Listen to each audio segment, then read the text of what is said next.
Hello guys, just 20 rupees screw driver ಅಂದರೆ tester ನನ್ನ ಹತ್ರ ಇದೆ. ಈ ವಿಡಿಯೋದಲ್ಲಿ ಇದೊಂದರಿಂದನೇ ಹೇಗೆ ಬ್ರೇಕ್ ಪ್ಯಾಡ್ ಇರುತ್ತಲ್ಲ, ಬ್ರೇಕ್ ಪ್ಯಾಡು ಹೇಗೆ ತೆಗೆಯೋದು ಅಂತ ತಿಳಿಸ್ಕೊಡ್ತೀನಿ. ಇಲ್ಲಿ ಇದೆಯಲ್ಲ ಇದು ಹೋಲು, ಈ ಹೋಲು ಫಸ್ಟ್ ನೋಡ್ಕೊಳ್ಳಿ. ಇದು ಆಮೇಲೆ ಇದೊಂದು ಪಿನ್ ಇದೆ ನೋಡಿ, ಈ ಪಿನ್ನ ತುಂಬ ಹುಷಾರಾಗಿ ತಕ್ಕೋಬೇಕು. ಜಸ್ಟು ಸ್ವಲ್ಪ clockwise, anticlockwise ಹಿಂಗೆ ಮಾಡ್ಕೊಳ್ಳಿ ಬರುತ್ತೆ.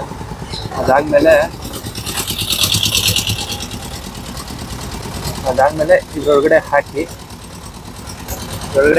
ಜಸ್ಟ್ ಹಿಂಗೆ ಎತ್ಕೊಳ್ಳಿ ಅಷ್ಟೆ. ಸ್ವಲ್ಪ ಫೋರ್ಸ್ ಹಾಕಿ, ಜಾಸ್ತಿ ಫೋರ್ಸ್ ಹಾಕಿದ್ರೆ ಶೇಪ್ಲೆಸ್ ಆಗೋ ತುಂಬ ಚಾನ್ಸಸ್ ಇರುತ್ತೆ. ಹೋಲು ನೋಡ್ತಾ ಇರ್ಬೋದು ನೀವು. ಜಸ್ಟು ಇದರೊಳಗಡೆ ಇನ್ಸರ್ಟ್ ಮಾಡಿ, ಓಕೆನಾ?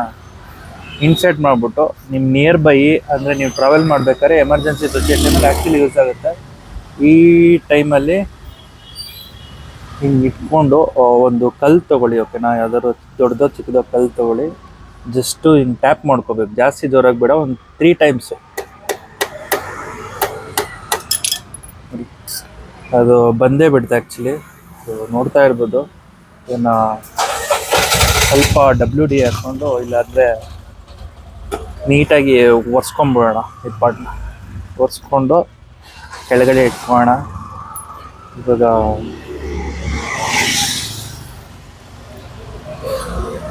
ಇದೊಂದು ಬ್ರೇಕ್ ಪ್ಯಾಡ್, ಓಕೆನಾ? ಸೊ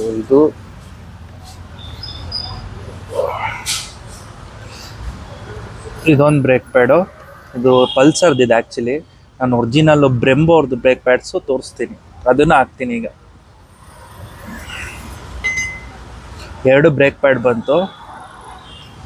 ಸೊ ಪಕ್ಕಕ್ಕೆ ಇಟ್ಕೊಳ್ಳೋಣ. ಬ್ರೆಂಬೋ ಅವ್ರದ್ದು ಜಸ್ಟು ಪಲ್ಸರ್ನ ಟೆಸ್ಟ್ ಮಾಡೋಣ ಅಂತೇಳಿ ತೆಗ್ದಿದ್ದೆ ಇದು. ಇವಾಗ ಅದನ್ನು ರೀಪ್ಲೇಸ್ ಮಾಡ್ತಾ ಇದ್ದೀನಿ, ಇದನ್ನು ಹಾಕ್ತಾ ಇದ್ದೀನಿ. ಇದು ನೋಡ್ಕೊಳ್ಳಿ, ಆ್ಯಂಗಲ್ ಹಿಂಗೆ ಹೋಗುತ್ತೆ, ಓಕೆನಾ? ಯಾವುದೇ ಕಾರಣಕ್ಕೂ ಈ ರೇರ್ ಬ್ರೇಕ್ ಇದೆಯಲ್ಲ, ಇದನ್ನು ಟ್ಯಾಪ್ ಮಾಡೋಕ್ಕೆ ಹೋಗ್ಬಾರ್ದು. ಟ್ಯಾಪ್ ಮಾಡಿದ್ರೆ ಇಲ್ಲೋ 2 ಇದಿದೆ ನೋಡಿರಿ, ಇದು ಹತ್ತ ಬಂದ್ಬಿಡುತ್ತೆ. ಸೊ ಇದು ನಿಯರ್ ಟು ಈ ಡಿಸ್ಕ್ ಬ್ರೇಕ್ ಬರುತ್ತೆ. ಅವಾಗ ಇದು ದಪ್ಪ ಇದೆಯಲ್ಲ, ಇದು ದಪ್ಪ ಇರೋದ್ರಕ್ಕ ಹೋಗೋದು ಕಷ್ಟ ಆಗಿಬಿಡುತ್ತೆ. ಸೊ ಇದೆಲ್ಲ ನೀಟಾಗಿ ಕೂತಿದೆಯಲ್ವಾ, ಸೊ ಜಸ್ಟ್ ಹಿಂಗೆ ಹಾಕ್ಕೋಬೇಕು. ಸ್ಯಾಂಡ್ ಪೇಪರ್ ಇದ್ದರೆ ಜಸ್ಟ್ ಇದೆಯಲ್ಲ, ಆ್ಯಂಟಿ ಕ್ಲಾಕ್ ವೈಸು ಈ ಥರ ಜಸ್ಟು ಒಂದು ಚಿಕ್ಕದಾಗ ಒಂದು ಲೇಯರ್ ಹೋಗೋ ಥರ ಮಾಡ್ಕೋಬೇಕಷ್ಟೆ.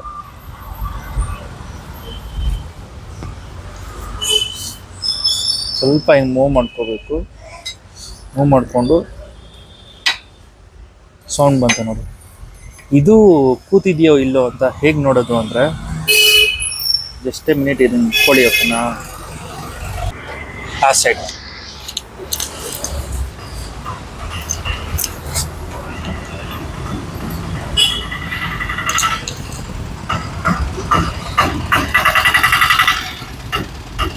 ಇಲ್ಲಿ ಕಾಣ್ತಾ ಇದೆಯಾ, ಇದು ನೋಡ್ಕೋಬೇಕು ಕೂತಿದೆಯಲ್ಲ ಅಂತ.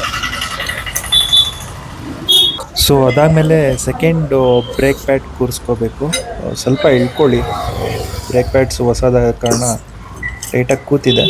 ಬ್ರೇಕ್ ಪ್ಯಾಡ್ ಕೂತಿದೆಯೋ ಇಲ್ಲೋ ಅಂತ ನೋಡೋಕ್ಕೆ ಇಲ್ಲಿ ನೋಡಿ ಕಾಣ್ತಾ ಇದೆ ಅಲ್ಲ, ಗೋಲ್ಡ್ ಕಲರು, ಅದೇ ನಾನು ಸ್ವಲ್ಪ ಅಡ್ಜಸ್ಟ್ ಮಾಡ್ತೀನಿ, ಅಂದರೆ ಹಿಂದೆ ತಕ್ಕೋತೀನಿ. ಇಲ್ಲಿ ನೋಡಿ ಒಂದು ಸ್ವಲ್ಪ ಅಡ್ಜಸ್ಟ್ ಮಾಡಿದ್ದಕ್ಕೆ ಇಲ್ಲಿ ಮಿಸ್ಕಾಡ್ತಾ ಇದೆ. ಇದಿದೆಯಲ್ಲ, ಇದು ಹಿಂದೆ ಹೋಗಿ ಮುಂದೆ ಬಂತು.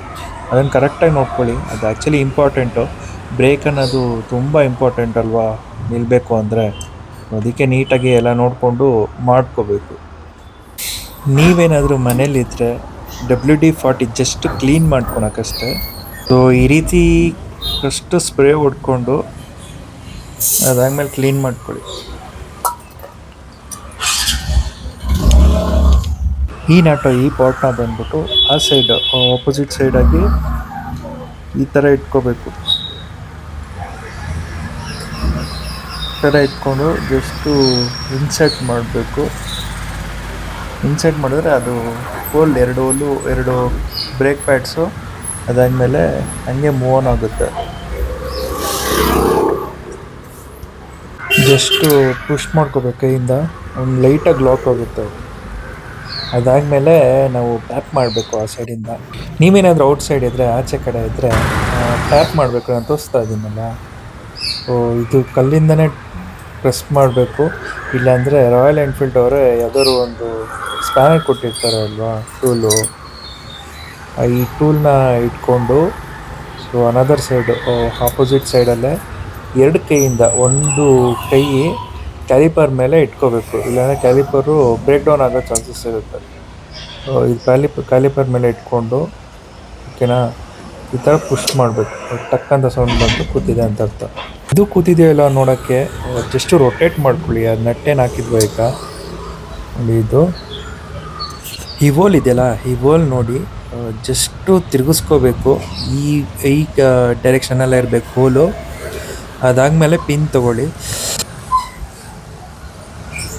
ಈ ಪಿನ್ನ ತೊಗೊಂಡು ಇನ್ಸರ್ಟ್ ಮಾಡ್ಕೊಳ್ಳಿ. ಒಂದು ಅದೇ ಡೈರೆಕ್ಷನಲ್ಲೇ ಕೂರಿಸ್ಕೋಬೇಕು. ಇದು ಕೂರಿಸ್ಕೊಂಡಾದ್ಮೇಲೆ ಆಫ್ ಪಾರ್ಟ್ ಹೋಗಿದೆ ಅಷ್ಟೇ. ಇನ್ನೂ ಆಫ್ ಪಾರ್ಟು ಅವಾಗಲೇ ಕಲ್ಲಿದೆಯಲ್ಲ ಅದರಲ್ಲೇ ಲೈಟಾಗಿ ಟ್ಯಾಪ್ ಮಾಡಬೇಕು. ಜೋರಾಗಿ ಟ್ಯಾಪ್ ಮಾಡಿದ್ರೆ ಶೇಪ್ಲೆಸ್ ಆಗಿಬಿಡುತ್ತೆ. ಅದು ಏನು ಪಿನ್ ಇದೆಯೋ ಶೇಪ್ಲೆಸ್ ಆಗುತ್ತೆ. ಈಗ ನೋಡಿ ಕೂತಿದೆ. ಇವಾಗ ಆಲ್ ಸೆಟ್ಟು ಎಲ್ಲ ನೀಟಾಗಿ ಕೂತಿದೆ. ಒಂದ್ಸರಿ ವೀಲ್ ಒಂದ್ಸರಿ ತಿರ್ಸ್ಕೊಂಬೋಣ. ನೀಟಾಗಿ ಕೂತಿದೆ, ಏನೂ ಪ್ರಾಬ್ಲಮ್ ಇಲ್ಲ. Thank you for watching. Please subscribe.